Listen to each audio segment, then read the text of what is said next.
Hello friend, स्वागत है आपका आज की कहानी में। शुरू करते हैं आज की कहानी शुरू करने से पहले चैनल को लाइक करें, सब्सक्राइब करें और ज़्यादा से ज़्यादा शेयर करें और प्लीज़ कहानी को एंड तक ज़रूर सुने। तो आज हम आपके लिए बताने जा रहे हैं दिवाली पे सभी बहनें अपने अपने घरों में क्या करें क्या ना करें, धनतेरस पर घर में कौन से कार्य करें, कौन सी 5 चीज़ों को कभी भी किसी को उधार नहीं देना चाहिए धनतेरस के दिन। तो आइए सुनते हैं आज की कहानी।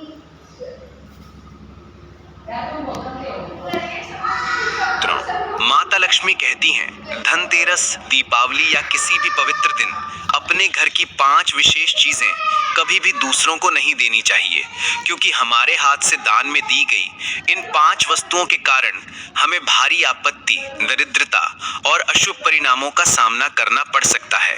ये केवल वस्तुएं नहीं होती, बल्कि घर के सुख, समृद्धि और लक्ष्मी स्वरूप ऊर्जा का प्रतीक होती हैं। इसलिए आज हम आपको माता लक्ष्मी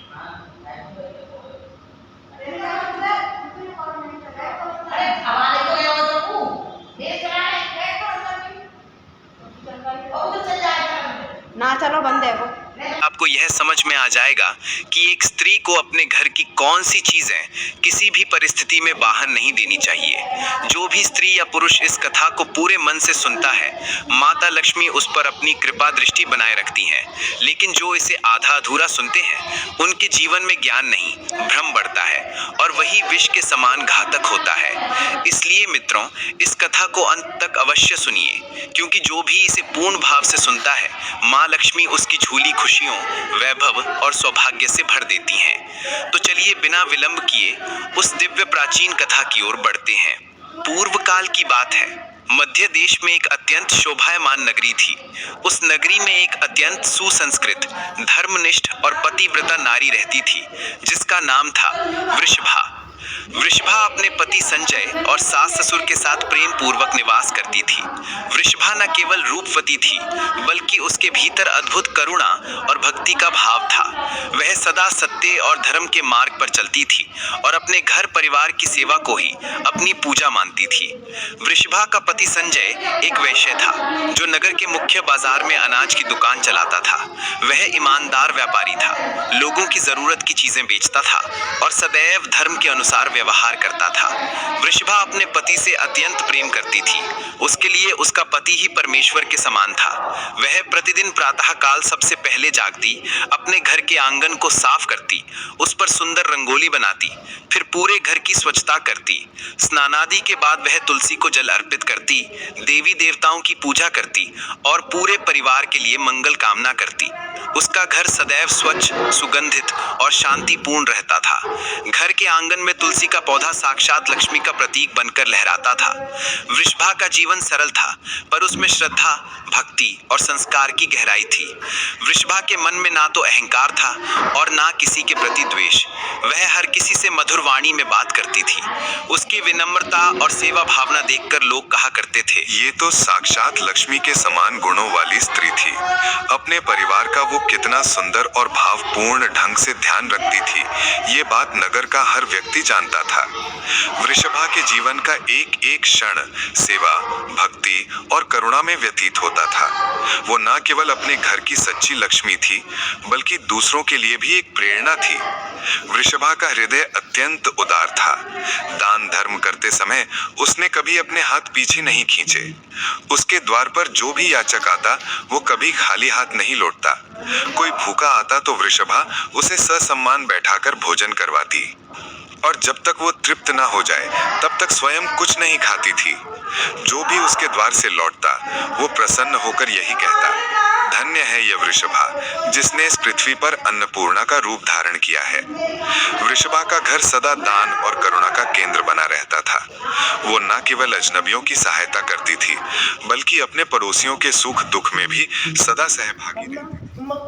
उसके पड़ोस में जो भी गरीब, असहाय या दुखी परिवार उनके लिए प्रतिदिन भोजन बनाकर भिजवाती थी।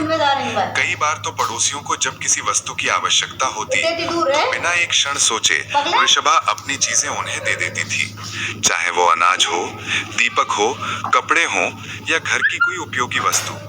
उसके स्वभाव से पूरा पड़ोस उसका सम्मान करता था। लोग अक्सर कहा करते, अहो, यह वृषभा कोई साधारण स्त्री नहीं, साक्षात देवी है। ये तो स्वयं मां अन्नपूर्णा ने ही मानव रूप में जन्म लिया है। स्कूल का होमवर्क मिला है, उस फोटो क्लिक कर। केवल अच्छे और पवित्र शब्द ही कहते, परंतु इन सब बातों के बावजूद वृषभा के मन में कभी अहंकार नहीं आया। वो सबकी प्रशंसा सुनकर भी विनम्र बनी रहती और हर व्यक्ति से आदर, स्नेह और मधुर वाणी में बात करती थी। फिर एक दिन की बात है, दोपहर का समय था। सूर्य अपने तेज से नगर को आलोकित कर रहा था। तभी वृषभा की एक पड़ोसन उसके घर आई। वृषभा ने उसे देखकर मुस्कुराते हुए दरवाजे तक स्वागत किया और बड़े ही प्रेम और विनम्रता से बोली, हे बहन, हमारे घर में तुम्हारा हार्दिक स्वागत है। बहुत दिनों बाद तुम्हें देखकर मन आनंदित हो गया। बताओ बहन, आज किस कारण से तुम्हारा मेरे घर पर आगमन हुआ है? अवश्य कोई विशेष बात होगी। यदि तुम्हें किसी वस्तु की आवश्यकता हो तो निसंकोच मुझसे कहो। तुम्हारी सहायता करना मेरे लिए सौभाग्य की बात होगी। आखिर पड़ोसी तो वही है जो एक दूसरे के सुख दुख में साथ दे। वृषभा की ये बातें सुनकर उसकी पड़ोसन के चेहरे पर एक हल्की मुस्कान आ गई। वो कुछ क्षण तक चुप रही, फिर धीरे धीरे बोली, हे वृषभा बहन, आज हमारे घर पर बहुत से रिश्तेदार आए हैं। घर में चहल पहल है, बच्चे खेल रहे हैं और मैं उनके लिए स्वादिष्ट भोजन बनाने की तैयारी कर रही हूँ। परंतु अचानक ध्यान आया कि हमारे घर का चकला, बेलन और तवा तो पिछले सप्ताह टूट गया था। इस समय बाजार जाना संभव नहीं है, इसीलिए सोचा तुम्हारे पास चली आओ। बहन, यदि तुम थोड़े समय के लिए मुझे अपना चकला, बेलन और तवा दे दो तो बड़ी कृपा होगी। मैं वचन देती हूँ, जैसे ही काम पूरा होगा सब चीजें तुम्हें लौटा दूंगी। वृषभा ने ये सुनकर मुस्कुराते हुए अपनी पड़ोसन का हाथ थामा और स्नेहपूर्वक बोली, बस इतनी सी बात बहन, अभी मैं तुम्हें अपने घर का चकला, बेलन और तवा दे देती हूँ, तुम उसे ले जाना। इतना कहकर वृषभा अपने घर के भीतर जाती है और चकला, बेलन, तवा लेकर बाहर आती है और अपनी पड़ोसन को दे देती है। उसका ऐसा उदार हृदय देखकर उसकी पड़ोसन कहती है, अरे वृषभा बहन, तुम्हारा हृदय तो सच में बहुत बड़ा है। मैंने तो यूं ही संकोचवश पूछा था, पर तुमने बिना एक पल सोचे तुरंत मेरी सहायता कर दी। सच कहूं तो इस मोहल्ले में तुम्हारे जैसी दयालु और सहृदय स्त्री कोई नहीं है। तुमने न केवल मेरा काम आसान कर दिया, बल्कि मेरे मन की चिंता भी दूर कर दी। आज मेरे घर जो रिश्तेदार आए हैं, वे सब तुम्हारी इस सहायता के कारण समय पर भोजन कर सकेंगे। ईश्वर तुम्हारे घर को सदा सुख, समृद्धि और सौभाग्य से भरपूर रखे। तुम्हारा ये उपकार मैं जीवन भर नहीं भूलूंगी। अब मैं अपने मेहमानों को आराम से भोजन कराऊंगी और काम पूरा होते ही तुम्हारा चकला, बेलन लौटा दूंगी। तब वृषभा कहती है, हे बहन, चिंता की कोई बात नहीं है। जब तुम्हारा काम पूरा हो जाए तब मुझे मेरी वस्तुएं लौटा देना। इतना कहकर वो पड़ोसन वृषभा का चकला, बेलन और तवा लेकर चली जाती है। कुछ समय बाद एक अन्य स्त्री वृषभा के घर आती है। वृषभा उसे देखकर बड़े प्रेम से स्वागत करती है और मुस्कुराते हुए कहती है, पधारो बहन, बहुत दिनों बाद दर्शन दिए। बताओ आज तुम्हें मुझसे क्या काम है? संकोच मत करो, खुलकर कहो। जो कुछ भी मेरी सामर्थ्य में होगा मैं अवश्य तुम्हारी सहायता करूंगी। तब वो स्त्री धीरे से कहती है, वृषभा बहन, मेरे घर में बहुत गंदगी हो गई है। आज सुबह ही मेरा झाड़ू मेरे बेटे ने खेलते खेलते तोड़ दिया। इसलिए मैं सोच रही थी कि तुम्हारे घर से झाड़ू ले लूं, क्योंकि अभी मेरे पास अपने घर को साफ करने के लिए कुछ भी नहीं है। इसी कारण मैं तुम्हारे पास आई हूँ। यदि तुम्हें कोई आपत्ति न हो तो कृपया अपनी झाड़ू मुझे दे दो। मैं अपना घर साफ कर लेने के बाद उसे तुरंत तुम्हें लौटा दूंगी। वृषभा ने उसकी बात सुनी और बिना एक पल भी सोचे बड़े सहज भाव से बोली, बहन, बस झाड़ू ही तो है, इसमें क्या समस्या हो सकती है? तुम रुको, अभी मैं तुम्हें अपने घर की झाड़ू लाकर देती हूँ। इतना कहकर वृषभा घर के अंदर जाती है और कुछ ही क्षणों बाद झाड़ू लेकर आती है। वह मुस्कुराते हुए झाड़ू स्त्री के हाथ में दे देती है। वह स्त्री धन्यवाद कहकर झाड़ू लेकर चली जाती है। कुछ देर बाद एक अन्य स्त्री वृषभा के घर पर आती है। वृषभा उसे देखते ही बड़े प्रेम और अपनत्व से स्वागत करती है और कहती है, पधारो बहन, कहो आज मेरे घर आने का सौभाग्य किस कारण मिला? जो भी आवश्यकता हो निसंकोच होकर बताओ, मैं अपनी ओर से पूरी सहायता करने का प्रयास अवश्य करूंगी। तब वह स्त्री विनम्रता से कहती है, हे वृषभा बहन, तुम बड़ी दयालु हो। मैंने तुम्हारे बारे में बहुत सुना है कि तुम सदा सबकी सहायता करती रहती हो, इसलिए ही मैं आज तुम्हारे पास एक छोटी सी मदद मांगने के लिए आई हूँ। हे वृषभा बहन, आज मेरी बेटी को देखने के लिए लड़के वाले आ रहे हैं, इसलिए मैं बहुत चिंता में हूँ। मेरे पास पहनने के लिए एक भी गहना नहीं है, तो मैं अपनी बेटी को क्या दूँ? उसके पास पहनने के लिए अच्छे वस्त्र भी नहीं है, इसलिए कृपा करके आप मुझे कुछ गहने और वस्त्र उधार में दे दीजिए, केवल एक दिन के लिए। जब लड़के वाले देखकर चले जाएंगे तब मैं तुम्हारे गहने लौटा दूंगी। उस पड़ोसन की बात सुनकर वृषभा कहती है, बस इतनी सी बात है हे बहन, तुम चिंता मत करो।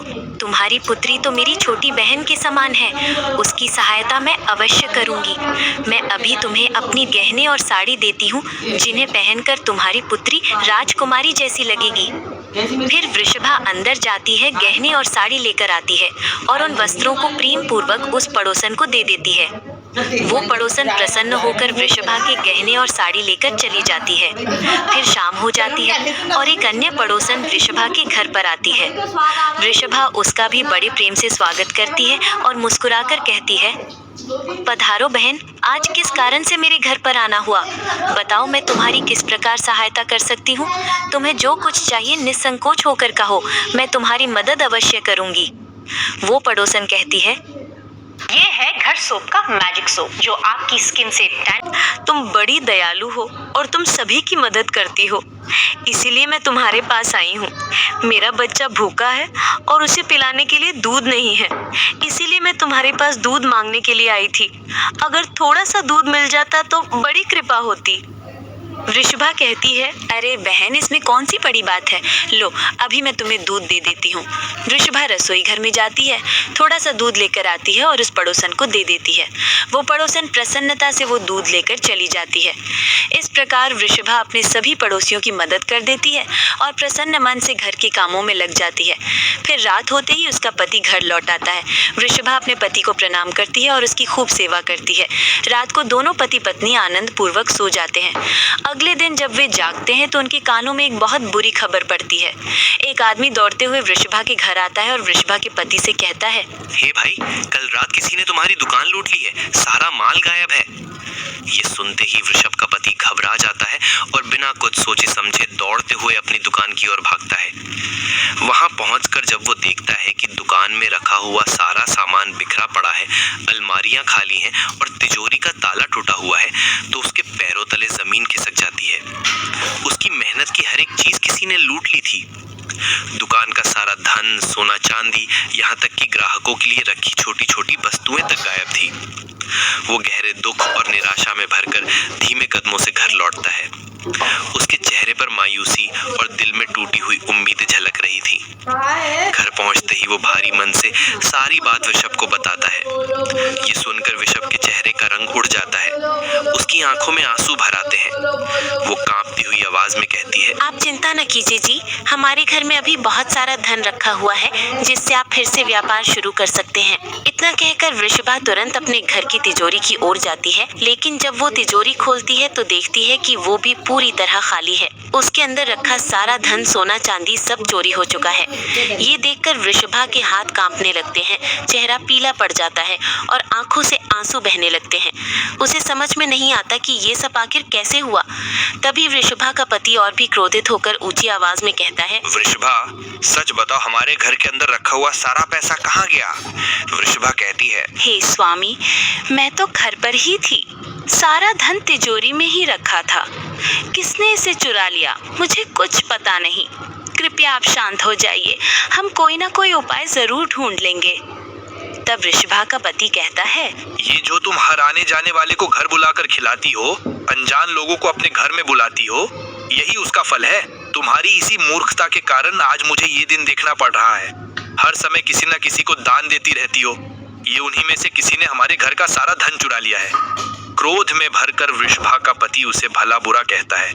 उसी समय वृषभा की सास भी उसे कोसती हुई कहती है, तुम ही इन पड़ोसियों को घर की चीजें बांटती रहती हो, बिना सोचे समझे किसी की भी मदद कर देती हो। उन्हीं में से किसी ने सारा पैसा चुरा लिया है। घर के सभी लोग वृषभा को भला बुरा कहने लगते हैं। तब वृषभा अपने पति को शांत करते हुए धीरे से कहती है, हे नाथ, मैंने अपने कुछ गहने हमारी पड़ोसन को दिए थे। मैं अभी उसके पास से अपने गहने लेकर आती हूँ। ये कहकर वृषभा जल्दी से उस गरीब पड़ोसन के घर जाती है। लेकिन जब वो वहाँ पहुँचती है तो देखती है कि घर सूना पड़ा है, दरवाजा बंद नहीं है, भीतर सब खाली पड़ा है। उस स्त्री ने वृषभा के गहने लेकर घर ही छोड़ दिया है। ये देखकर वृषभा का हृदय टूट जाता है। उसकी आंखों से आंसू बहने लगते हैं। निराश और व्याकुल होकर वो घर लौट आती है और अपने पति को सारी बात बता देती है। वृषभा की बात सुनते ही उसका पति क्रोध से आग बबूला हो उठता है। चेहरा लाल पड़ जाता है और वो क्रोध में कांपते हुए कहता है, तुम्हारी मूर्खता के कारण आज मुझे ये दिन देखना पड़ रहा है। हर समय किसी न किसी को दान देती रहती हो। ये उन्हीं में से किसी ने हमारे घर का सारा पैसा चुरा लिया है। वृषभा, तुम बहुत मूर्ख हो। तुम्हारे ही कारण हमारा सारा धन वैभव चला गया है। तुम्हारे इस दान देने की आदत के कारण ही हमारे ऊपर ये मुसीबत आन पड़ी है। अब तू इस घर में नहीं रह सकती। तू अभी इसी क्षण इस घर को छोड़कर चली जा। वृषभा कहती है, हे नाथ, आपके सिवा मेरा इस दुनिया में कोई नहीं है। मैं आपको छोड़कर कहाँ जाऊं? वृषभा अपने पति से हाथ जोड़कर विनती करने लगती है, पर उसका पति उसकी एक नहीं सुनता और उसे घर से धक्के मारकर बाहर निकाल देता है। वो क्रोध में कहता है, अब तू इस घर से चली जा, कभी लौटकर मत आना। वृषभा रोते हुए फिर हाथ जोड़कर कहती है, हे स्वामी, ऐसा मत कहिए। मैंने कोई अपराध नहीं किया है। आपके बिना मैं जीवित नहीं रह सकती। मुझ दासी को घर से मत निकालिए। लेकिन वृषभा का पति उसकी एक नहीं सुनता और फिर से उसे धक्के मारकर बाहर निकाल देता है। वो कहता है, अब तू इस घर से चली जा और लौटकर मत आना। चाहे तो किसी नदी में कूदकर अपनी जान दे दे, लेकिन अब तू इस घर में मेरे साथ नहीं रह सकती। फिर वृषभा दुखी होकर रोते हुए अपने पति का घर छोड़ देती है। चलते चलते वो माता लक्ष्मी के मंदिर में पहुंचती है और प्रार्थना करती है, हे माँ, मैंने ऐसा कौन सा पाप किया है जो मेरी ऐसी दशा हुई है? हे माँ लक्ष्मी, मैं तो नित्य आपकी पूजा करती थी, फिर भी आपने मेरा घर क्यों छोड़ा? कृपया बताइए माँ, मैंने ऐसा कौन सा अपराध किया जो आप मुझसे रूठ गई? फिर वृषभा वहीं बैठकर सोचने लगती है, यदि मेरे पति मुझे स्वीकार नहीं करेंगे तो मैं जीवित रहकर क्या करूं? यदि मेरे ही कारण मेरे पति की दुर्दशा हुई है तो मुझे जीवित रहने का कोई अधिकार नहीं है। नदी के पास पहुंचकर वो माता लक्ष्मी से प्रार्थना करती है, हे माँ लक्ष्मी, अब मैं अपने प्राण देने जा रही हूँ। यदि मेरी पूजा में कोई कमी रह गई हो तो मुझे क्षमा कर दो। मैं अपने पति के बिना जीवित नहीं रह सकती, इसीलिए अब इस नदी में कूदकर अपने प्राण दे दूंगी। इतना कहकर वृषभा नदी में कूदने ही वाली होती है कि साक्षात माता लक्ष्मी उस स्थान पर प्रकट हो जाती हैं। माता लक्ष्मी वृषभा से कहती हैं, रुक जाओ वृषभा, तुम ये क्या कर रही हो? तभी वृषभा आंखें खोलकर देखती है कि साक्षात माँ लक्ष्मी उसके सामने खड़ी हैं। वृषभा हाथ जोड़कर उन्हें नमस्कार करती है। माँ लक्ष्मी के दर्शन करके वो अत्यंत प्रसन्न हो जाती है और कहती है, हे माँ, मुझे क्षमा करो, मैं बहुत बड़ा पाप करने जा रही थी। माँ लक्ष्मी कहती हैं, हे वृषभा, मनुष्य को स्वयं अपने प्राण नहीं लेने चाहिए। चाहे कितनी भी बड़ी मुसीबत सामने हो, आत्महत्या करना और किसी को उसे करने के लिए उकसाना दोनों ही बहुत बड़े महापाप हैं। इस पाप से मुक्ति आपको नरक लोक की कठोर से कठोर सजा पाकर ही मिलती है। आपको ईश्वर ने जो शरीर प्रदान किया है उसे ऐसे नष्ट नहीं करना चाहिए। वृषभा कहती है, हे माँ, मैं विवश हूँ। मेरे पति ने मेरा त्याग किया है। मेरे ही कारण मेरे घर का सब कुछ लुट गया है, इसलिए मेरे पति ने मुझे छोड़ दिया है। पर मैं अपने पति को छोड़कर जीवित नहीं रह सकती। इसी कारण से मैं विवश होकर अपने प्राण देने जा रही थी। तब माता लक्ष्मी कहती है, हे वृषभा, मैं सब जानती हूँ, तुम्हारे हृदय का दुख भी और तुम्हारे जीवन में आए इस पतन का कारण भी। तुम्हारे पति ने तुम्हारा त्याग व्यर्थ में नहीं किया। ये सब तुम्हारे ही अनजाने में हुई भूल का परिणाम है। तुमने वे वस्तुएं दूसरों को दान में दे दी जो किसी भी स्त्री को अपने घर से कभी नहीं देनी चाहिए। इन्हीं वस्तुओं के साथ मैं लक्ष्मी स्वयं तुम्हारे घर से प्रस्थान कर गई। सुनो वृषभा, जब कोई स्त्री अपने घर की पवित्र और शुभ वस्तुएं बिना विचार किए किसी और को दे देती है, तब वह अपने सौभाग्य को भी दान कर बैठती है। मैं उन वस्तुओं के साथ ही उस घर को त्याग देती हूँ, क्योंकि जहाँ ये नियम टूटता है वहाँ समृद्धि और सुख स्थायी नहीं रहते। तुमने अज्ञानवश ऐसा किया, इसलिए आज तुम्हारे जीवन में ये अंधकार आया है। परंतु यदि तुम अपने अपराध को समझकर प्रायश्चित करोगी, श्रद्धा और संयम से पुनः वही वस्तुएं अपने घर में प्रतिष्ठित करोगी, तो मैं लौट आऊंगी और तुम्हारा घर फिर से सुख, शांति और संपन्नता से भर जाएगा। हे माँ, ऐसी वो कौन सी वस्तुएं हैं? कृपया आप मुझे बताइए, मैंने कौन सी वस्तु का दान किया था जिस कारण से आपने मेरे घर का त्याग किया है? तब देवी लक्ष्मी कहती है, हे पुत्री, अब तुम ध्यान से सुनो। मैं तुम्हें उन वस्तुओं के बारे में बताती हूँ जिन्हें किसी भी स्त्री को दूसरों को नहीं देना चाहिए। जब कोई स्त्री इन वस्तुओं का दान करती है, तब मैं लक्ष्मी उस घर को छोड़कर चली जाती हूँ। हे वृषभा, तुम्हारी पहली और सबसे बड़ी भूल ये थी कि तुमने अपने घर का चकला, बेलन और तवा दान में दे दिया था। किसी भी स्त्री को अपने रसोई घर की इन वस्तुओं को दूसरों को नहीं देना चाहिए। रसोई घर का महत्व अत्यंत पवित्र होता है, क्योंकि वहीं से अन्न, प्रसाद और देवताओं के लिए भोग तैयार किया जाता है। इन वस्तुओं की पवित्रता हमेशा बनी रहनी चाहिए। जब इन्हें दूसरों को दे दिया जाता है तो उनका पवित्र प्रभाव समाप्त हो जाता है और वे वस्तुएं अपवित्र होकर अशुभ फल देने लगती हैं। हे वृषभा, तुमने जब अपने चकला, बेलन और तवे को अपनी पड़ोसन को दे दिया, तभी से तुम्हारे घर का सौभाग्य क्षीण हो गया और तुम दरिद्रता की भागी बन गई। अब सुनो तुम्हारी दूसरी भूल। तुमने अपनी पड़ोसन को अपने घर की झाड़ू दे दी, वो झाड़ू जिसमें मेरा निवास होता है। झाड़ू मेरे प्रिय स्वरूपों में से एक है। इससे घर की नकारात्मकता, दरिद्रता और रोग दूर होते हैं। जब कोई स्त्री अपने घर की झाड़ू दूसरों को दे देती है तो मैं उस घर को त्याग देती हूँ। इसी कारण तुम्हारे पति की दुकान लुट गई और तुम्हारे घर का धन नष्ट हो गया। याद रखो वृषभा, झाड़ू को हमेशा छिपा कर रखना चाहिए ताकि उस पर किसी बाहरी व्यक्ति की दृष्टि ना पड़े। ये एक अत्यंत पवित्र वस्तु है।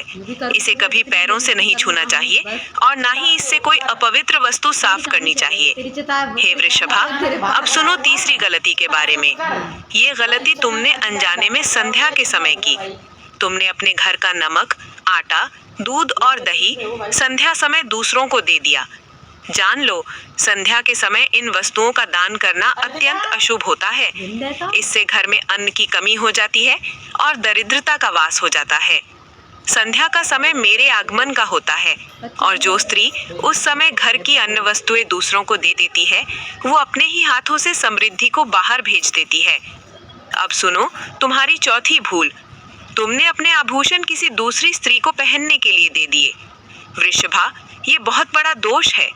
स्त्री के 16 श्रृंगारों में आभूषणों का विशेष स्थान है। एक विवाहित स्त्री को अपने गहने किसी और स्त्री को पहनने नहीं देने चाहिए, क्योंकि गहनों में उसके सौभाग्य की ऊर्जा निहित होती है। जब वे किसी और के शरीर पर जाते हैं तो सौभाग्य की शक्ति भी स्थानांतरित हो जाती है। इसी कारण तुम्हारे घर में पति पत्नी में कलह प्रारंभ हुआ और तुम्हारी पड़ोसन तुम्हारे गहने लेकर दूसरे गांव चली गई। हे वृषभा, अब सुनो तुम्हारी पांचवी और अंतिम भूल। तुमने दूसरे दिन प्रातःकाल दूध का दान किया था। ध्यान रखना, दूध बेचना और दूध का दान करना दो अलग बातें हैं। दान में दिया गया दूध अपने साथ घर की शांति और समृद्धि का तेज भी ले जाता है। तुमने जब सुबह सुबह दूध का दान किया, उसी क्षण तुम्हारे घर की तिजोरी में रखे गहनों पर विपत्ति का साया पड़ गया। मनुष्य को सही वस्तुओं का दान करने से पुण्य प्राप्त होता है, परंतु कुछ वस्तुएं ऐसी होती हैं जिन्हें भूल कर भी दान नहीं करना चाहिए, उनका दान करने से जीवन में अशुभ काल आरंभ होता है। तुमने अध्यानवश वे सभी वस्तुएं दूसरों को दे दी और इसी कारण तुम्हें मेरी वक्र दृष्टि का अनुभव हुआ। ये सब सुनकर वृषभा विनम्र होकर कहती है, हे माँ लक्ष्मी, मुझसे बड़ी भूल हो गई। मैं इन बातों से अनजान थी। कृपया मुझे क्षमा करो और अब मुझे प्रायश्चित करने का उपाय बताओ। देवी लक्ष्मी कहती हैं, हे वृषभा, तुमने प्रायश्चित पहले ही कर लिया है।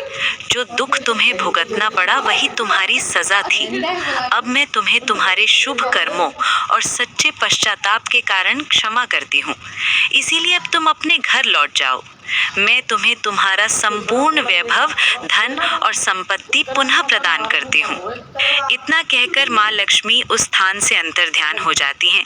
वृषभा हाथ जोड़कर माता लक्ष्मी को धन्यवाद करती है और भावभीनी आंखों से उनके चरणों की ओर नमन कर घर की ओर चल पड़ती है। उसी समय उसका पति उसे ढूंढते हुए वहीं आता है। वो वृषभा के पास पहुंचकर गहरी व्यथा से कहता है, हे वृषभा, मुझे माफ कर दो। मैंने तुम्हें बहुत भला बुरा कहा था। तुम तो साक्षात देवी के समान हो। माँ लक्ष्मी की कृपा से हमें अपना सारा धन और वैभव वापस मिल गया है। जिन लोगों ने हमारा धन लूटा था, उन्होंने भी स्वयं आकर हमारा सारा धन लौटा दिया और तुम्हारा नाम लेते हुए क्षमा मांगी। ये सुनकर वृषभा की आंखों में प्रसन्नता के आंसू आ जाते हैं। वो अपने पति के साथ घर लौट आती है।